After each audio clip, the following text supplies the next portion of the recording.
batang to, nagbasa na naman. Halina kayo.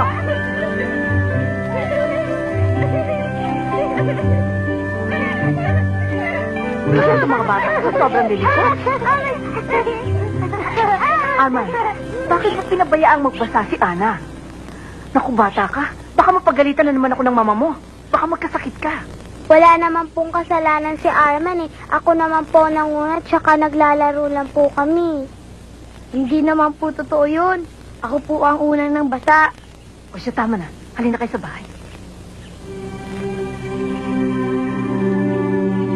Crisanto, ipasok mo na yung maleta sa loob ng sasakyan. Magpapakabait ka, ha, Ana? Opo.